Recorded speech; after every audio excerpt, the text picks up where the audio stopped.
Good morning. मैं मीता Bishnoi.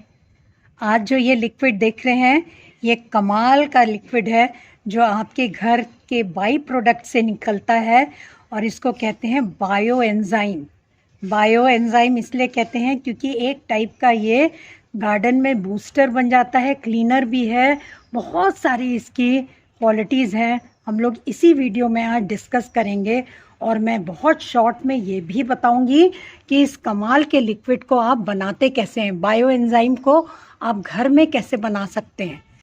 Bio enzyme एक enzyme कहलाता है जो बहुत सारी चीज़ों से बन जाता है।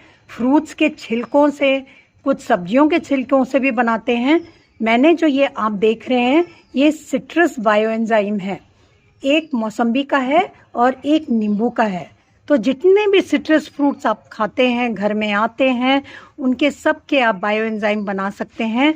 और उनका बनाने का तरीका मैं आपको पहले बता देती हूँ कैसे बनाते हैं। जैसे मैं अनार लेके आई हूँ, अनार के छिलके हैं। जब अनार निकाल लिया तो उसका जो छिलका बचा है उसको कैसे हम लोग यूज़ करेंगे, तो इसके लिए क्या करते हैं हम लोग, एक रेशियो यूज़ करते हैं। 1 पार्ट गुड़ का, 3 पार्ट फ्रूट के पील्स का, और फिर उसके बाद में 10 गुना 1:3:10, और जो 10वां हिस्सा है उसका वो पानी होता है। ये जो फ्रूट की पील्स होते हैं, फ्रूट में आप जानते होंगे बहुत सारे मिनरल्स और विटामिन्स होते हैं, जो कि इसके ज़्यादातर जो विटामिन्स और मिनरल्स होते हैं वो छिलके के इनर साइड की तरफ होते हैं। चाहे वो नींबू में हो, चाहे वो संतरे में हो, बहुत सारे फ्रूट्स में ऐसे ही होता है, एप्पल में हो। तो क्या होता है, जो ये विटामिन और ये सब होते हैं ये ऑलरेडी इसमें अवेलेबल हैं। तो आप इसका तीसरा हिस्सा ले लेंगे। और गुड़ फर्मेंट करने में हेल्प करता है, खमीरीकरण जिसको कहते हैं, फर्मेंटेशन में एनहांस करता है फर्मेंटेशन।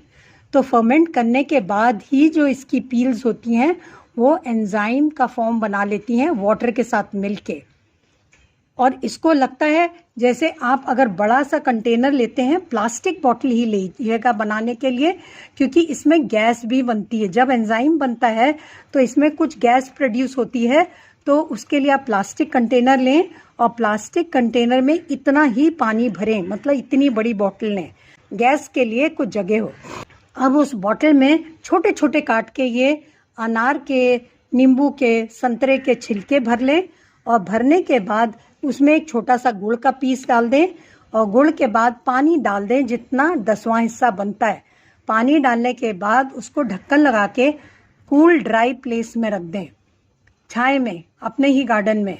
और उसके बाद इसको कुछ दिनों बाद, इसमें 2-4 दिनों बाद गैस बनने लगेगी। तो आप 1 महीने तक या जब तक गैस बन रही है तब तक धीरे से ढक्कन खोल के इसकी गैस निकालते रहें। आपको कुछ ही दिन तक गैस बनेगी, उसके बाद बननी बंद हो जाएगी। फिर 3 महीने तक इसको ऐसे ही रखेंगे ताकि ये कुछ डिसइंटीग्रेट हो जाए और बायो एंजाइम हमारा तैयार हो जाए। और जब तैयार हो जाता है तो आप डिकेंट करके दूसरी बॉटल में भी ये लिक्विड रख सकते हैं, अपने क्लीनिंग के पर्पस के लिए या आपके गार्डनिंग के पर्पस के लिए। गार्डन में भी ये बहुत इस्तेमाल होता है। आइए अब देखते हैं, जब 3 महीने बाद बन गया है तो इसको इस्तेमाल कैसे करना है। सबसे पहले देखते हैं, इसकी शेल्फ लाइफ एकदम भी नहीं होती। ये जो बायो एंजाइम मैं दिखा रही हूँ ये करीब 2-3 साल पुराना है। मैंने काफ़ी सारा बना के रखा हुआ है अलग अलग टाइप का। और ये आप बना सकते हैं, पूजा के फूल इस्तेमाल करते हैं, गेंदे के, उनका भी बन जाता है, गुलाब का भी पंखुड़ियाँ का बन जाता है। आप अपने फोलियर स्प्रे के लिए जो तैयार करेंगे उसके लिए लेंगे एक ढक्कन जो होता है बड़ी बोतल का, प्लास्टिक की 10 ml का होता है। उसको 1 लीटर पानी में आप मिक्स करके वो सॉल्यूशन तैयार करेंगे स्प्रे बॉटल के लिए और गार्डन के यूज़ के लिए। स्प्रे की तरह यूज़ करते हैं फोलियर स्प्रे गार्डन में। फोलियर स्प्रे मतलब क्या होता है, जैसे हम लोग ये दिखा रही हूँ मैं, एक गमला एसेस्टेशिया का, तो इसमें हम लोग ने ऐसे स्प्रे किया, या नियॉन पोथोस है इसमें हमने स्प्रे किया, और ये एंजॉय पोथोस है इसमें हमने स्प्रे किया। ह्यूमिडिटी तो मिल ही जाएगी। और हर प्लांट ह्यूमिड एटमॉस्फेयर लाइक करता है। दूसरी चीज़ है, ये इसमें फर्टिलाइज़र तो नहीं कहेंगे, मगर जो एंजाइम आपने डाला है ये बूस्टर होता है, जो गार्डनिंग में पत्तियों को, रूट्स को, सबको बहुत हेल्प करता है। इसके अलावा आपने जब ये डाला तो इसमें सेकेंडरी रूट्स हैं।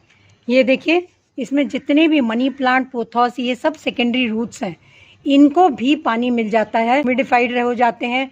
कुछ इसको बायो एंजाइम मिल जाता है, इससे ये एब्जॉर्ब कर लेता है। साथ में जितनी भी लीव्स हैं, इसके जो लोअर पोर्शन होता है वो स्टोमेटा होता है, उसके थ्रू ये फोलियर स्प्रे बन जाता है। तो सब जगह ये कुछ लीव से भी एब्जॉर्ब कर लेता है और आपके प्लांट्स को बहुत बूस्ट मिलता है।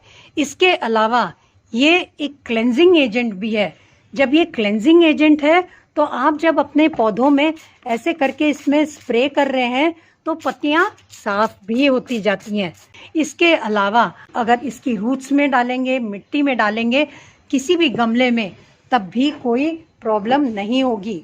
तो आप इसको इस्तेमाल कर सकते हैं अपने मिट्टी के लिए भी। जो मिट्टी में माइक्रो ऑर्गेनिजम्स होते हैं, जो आपकी लीफ को खाद में कन्वर्ट करते हैं, उनको बूस्ट मिलता है। तो आप रूट्स के लिए, मिट्टी के लिए भी सेम कंसिस्टेंसी यूज़ कर सकते हैं। 10 ml ढक्कन एक भर के 1 लीटर ऑफ वाटर में। अब घर के अंदर सरफेस क्लीनिंग के लिए आप प्रपोर्शन वही लेंगे जो पहले लिया था। सफाई भी आपके घर के अंदर की सरफेस की अच्छी हो जाएगी, चाहे वो शीशे हों, चाहे वो फ्लोर हो।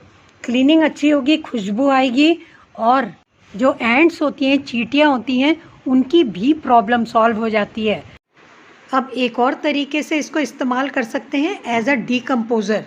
जो अपने कंपोस्ट बना रहे हैं किचन वेस्ट का, उसमें अगर डालते हैं तो वो जल्दी डिकम्पोज हो जाता है, कंपोस्ट में कन्वर्ट हो जाता है जल्दी। और इसके अलावा उस कंपोस्ट में से बनते समय स्मेल भी कम हो जाती है। अब एक और एडवांटेज है, अगर आप लीफ मोल्ड बनाना चाह रहे हैं सूखी पत्तियों से जो पतझड़ में मिली है आपको, तो वो भी आप डिकम्पोज़र डाल सकते हैं उसमें, ये एंजाइम, तो वो जल्दी डिकम्पोज होके लीफ मोल्ड में तैयार हो जाएगा। तमाम फ़ायदे तो आपने देख ही लिए हैं, तो ये ज़रूर प्रमोट करें, सब लोग बनाएं और यूज़ करें इसको। फ्री में बनता है, कोई शेल्फ लाइफ नहीं होती। Thanks for watching.